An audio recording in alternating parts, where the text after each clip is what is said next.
Hello दोस्तों, audio book fan में आपका फिर से स्वागत है। दौलत और सफलता की राह एक अमेजिंग किताब है। इस किताब को डॉक्टर जोसेफ मर्फी ने लिखा है। इस किताब में दौलत की चाबी, जिंदगी में प्रगतिशील होना, उस उदासीनता को जिंदगी से हटाना बताया गया है। इस किताब को हमने अलग अलग अध्याय में बांटा है ताकि हर अध्याय आपकी समझ में आ जाए। तो बने रहिए हमारे YouTube चैनल पर कुछ नया सुनने के लिए। लाइक, शेयर, सब्सक्राइब और कमेंट करना न भूलें। Let's start. दौलत की मास्टर चाबी।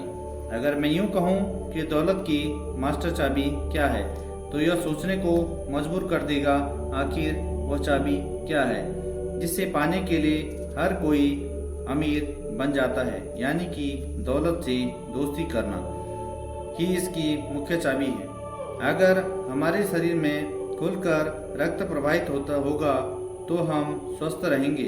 उसी प्रकार अगर पैसा खुलकर प्रवाहित हो तो यह आर्थिक दृष्टि में स्वस्थ रखेगा। क्या आप जानते हैं कि उष्णकटिबंध में इतने सारे फल जमीन पर गिरकर सड़ जाते हैं जो पूरी तरह मानवता का पेट भर सकते हैं। यानी कि प्रकृति हमें दे तो रही है लेकिन लेने वाला कोई हकदार नहीं है। इसी तरह पैसे और दौलत की प्रकृति भी है। अपनी इच्छा का एहसास करें।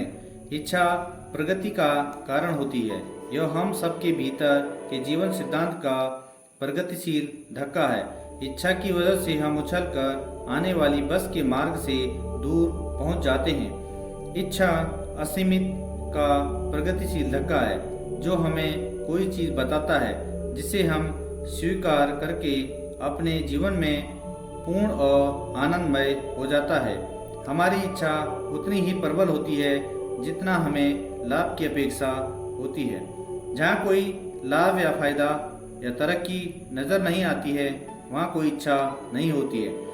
अपनी इच्छा खत्म करने का मतलब है उदासीनता। कोई भावना नहीं, कोई कार्य नहीं। इच्छा की सारी भावना और सारे कर्म का कारण है।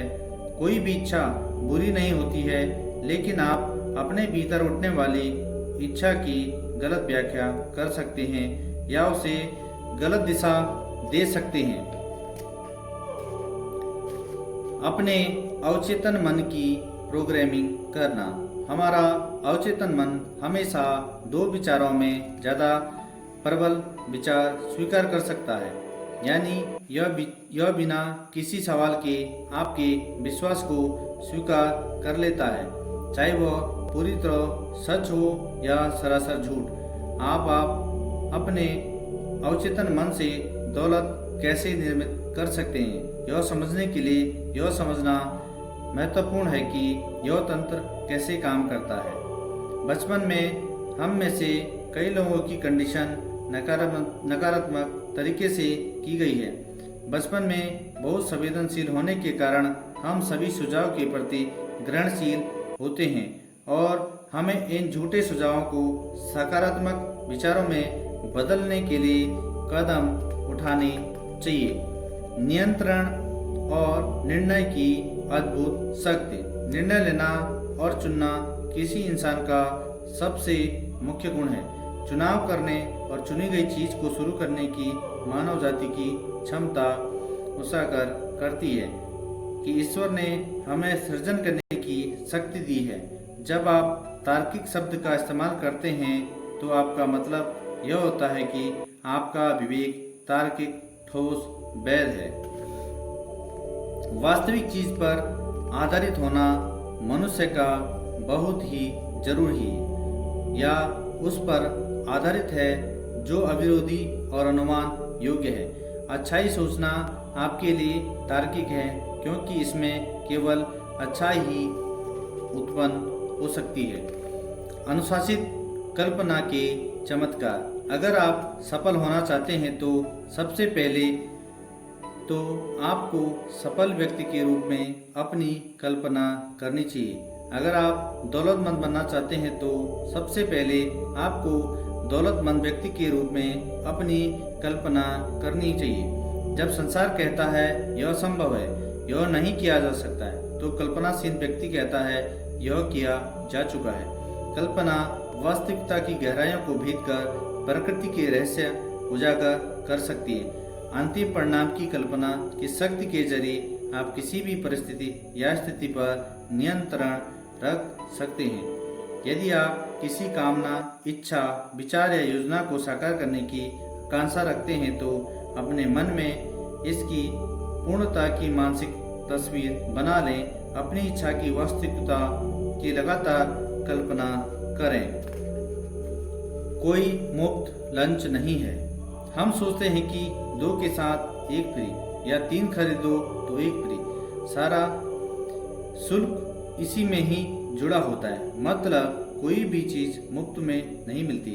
यदि आप दौलतमंद बनना चाहते हैं तो आपको इसकी कीमत चुकानी होगी। अगर आप सफल होना चाहते हैं तो उसकी भी एक कीमत है। आप जिसकी इच्छा करते हैं उसके प्रति आपको ध्यान, समर्पण और वफादारी देनी होगी। फिर आपको एक प्रतिक्रिया मिलेगी। कीमत है पहचानना, कीमत है विश्वास। हमेशा एक कीमत चुकानी होती है। कोई भी चीज मुफ्त में नहीं मिलती है। यह मेरे साथ क्यों हुआ? विश्वास की अवधारणा परिपूर्ण जीवन की कुंजी है। आपके विश्वासों से ही आपके भविष्य और तकदीर बनती और ढलती है। ऐसा लग सकता है कि हमें बहुत ही मुश्किलों और कष्टों से पीड़ा हो रही है, लेकिन केवल एक बुनियादी मूलभूत विकार है। यह सभी चीजों के सर्वव्यापी मौलिक स्रोत से अलगाव का एहसास है। प्रशंसा समृद्धि का मार्ग। समृद्धि के रूप में प्रशंसा का तरीका यह है कि हम हर इंसान के भीतर ईश्वर की उपचारक उपस्थिति और शक्ति को पहचानें। जिस सच्चाई को हम चाहते हैं उसका ही स्रोत और बुनियाद है।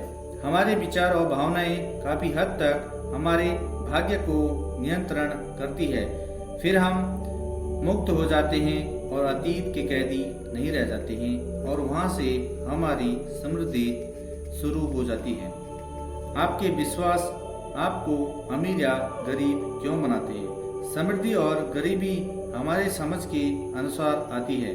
सभी चीजों के एक स्रोत ईश्वर के बारे में हमारी अवधारणा और उससे हमारे व्यक्तिगत संबंध के अनुसार आती है। जो लोग सच्ची प्रचुरता और जीवन की समृद्धि का आनंद लेते हैं वे वही हैं जो मन और विचार सृजनात्मक शक्तियों के बारे में जागरूक होते हैं। सच्ची समृद्धि ईमानदारी लाभ है। वे इसका मूल्य और प्रभाव जानते हैं। जब वे लगातार अपने अवचेतन मन पर आध्यात्मिक, मानसिक और भौतिक समृद्धि के विचारों की छाप छोड़ते हैं तो उसका ज्यादा गहन मन अपने आप समृद्धि को उनके अनुभव में सचमुच प्रकट कर देता है। गरीबी में कोई सद्गुण नहीं है, न ही दौलतमंद होना अपराध, बशर्ते ऐसा ईमानदारी से किया गया हो। किसी दूसरे को लूटना, धोखा देना, गबन करना या छल करना खुद को लूटना है। हमारी मनोदशा उल्लास से हताशा, एक सुख से दर्द तक, आनंद से दुख तक धुल सकती है और हम एक को दूसरे के बिना नहीं जान सकते हैं। स्वर्णिम नियम। हमें दूसरों के साथ वही करना चाहिए।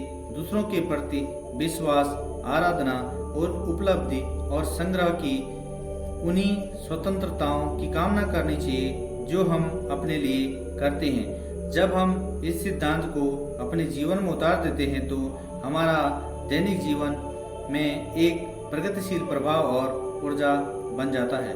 यह हमारे अस्तित्व की गहराइयों में बुद्धिमत्ता का खजाना है। आपका भविष्य आपके आगे देखने की कला है।